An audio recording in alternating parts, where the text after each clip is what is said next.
Dr. Strange has a lot of powerful magical items, but none more powerful than the Book of Vishanti. But what is the Book of Vishanti? All right, how do we do that? The pantheon of Earth and the Marble Universe is a crowded place. Asgardians hang out with Greek gods and demigods, demons run around making deals with stunt bikers, and even Egyptian gods are going around picking champions for themselves. Keeping track of all of that nonsense and making sure it doesn't break the Earth in the process is big work.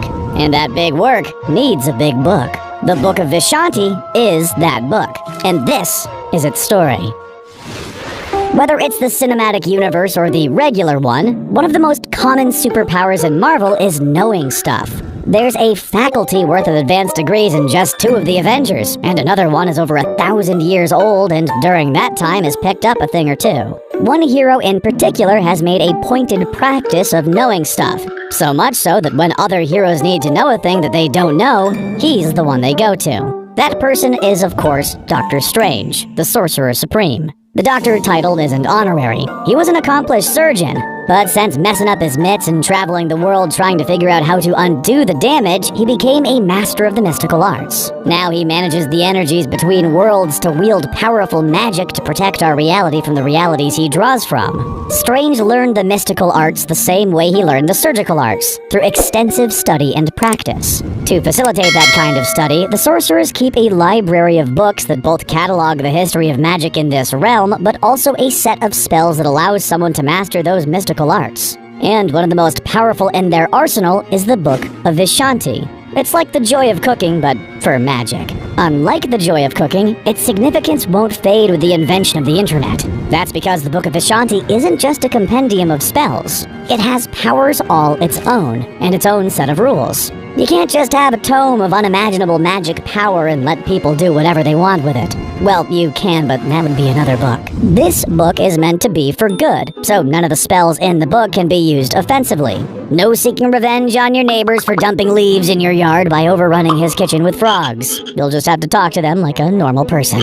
Like a Tolstoy novel seems to never end, the Book of Vishanti actually doesn't. Thanks to the magic of magic, there's always more pages to contain the secrets of the world and all the supernatural beings who like to muck about with our reality. And there are a lot of supernatural beings who have tried to muck about with the reality of the Marvel Universe. Not just purple aliens with strong chins and questionable plans. With the power of all that information, it's bound to attract some powerful folks looking to do some not nice things despite the whole rule about using the spells offensively. All that history and power is still useful, even if you can't use Sidorak's spell of invisibility. Yeah, that would be the same Sidorak whose gem makes Juggernaut so invincible, so you can understand how delicate these powers are. If the Sorcerer Supreme finds themselves in a situation where someone's using magic to get the Book of Vishanti, it can protect itself against magic. If you want to steal it, you'll have to steal it the good old-fashioned way. Or the new-fashioned way, I guess, since the origins of the Book of Vishanti stretch back to the very formation of the Earth itself.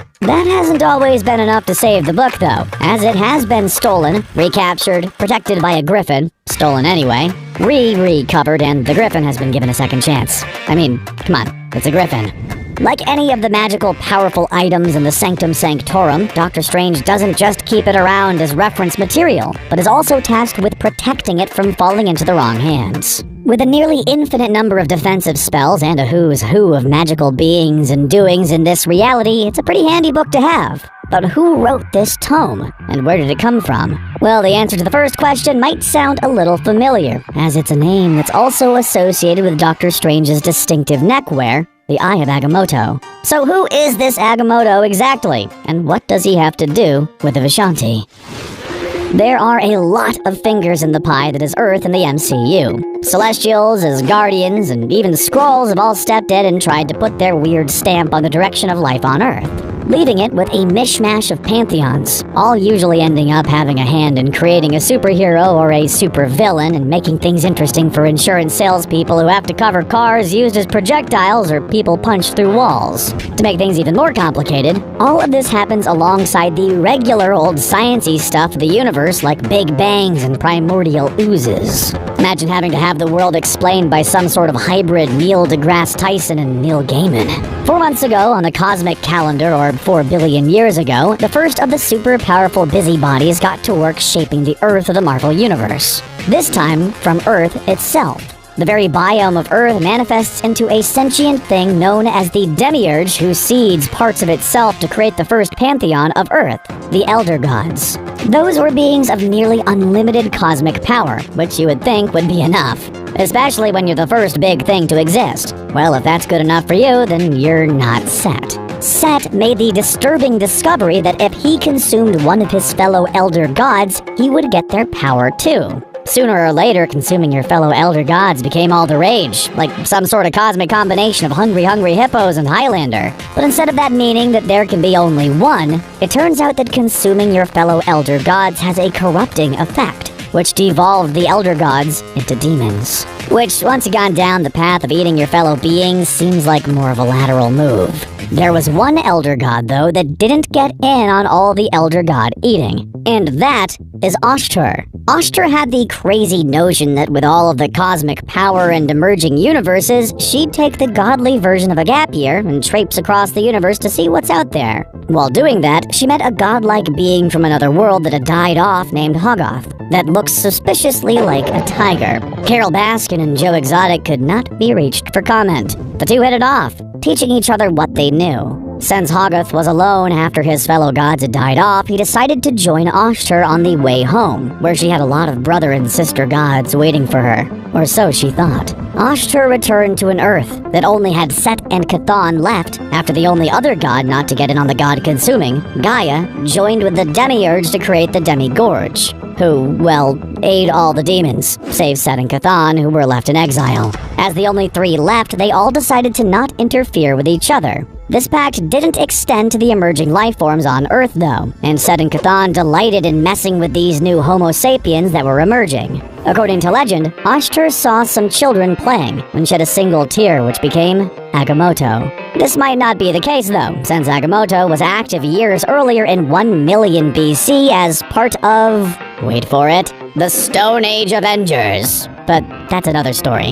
However he came about, Agamotto became a powerful practitioner of magic, and teaming up with Oshtur and Hoggath as a workaround to not interfere with Set and Chthon. This power trio became known as the Vishanti. Agamotto shared his mom's fondness for the people of Earth, but that fondness was not unconditional. Humans, being human and all, would often disappoint Agamotto. Not being human himself, he had a hard time understanding them. Every time he tried to assign a protector, that power would corrupt the person holding it until he met someone named Genghis. Together, the two of them worked out a test that would help them select a defender that would become the Sorcerer Supreme, and the Order of Sorcerers came to be.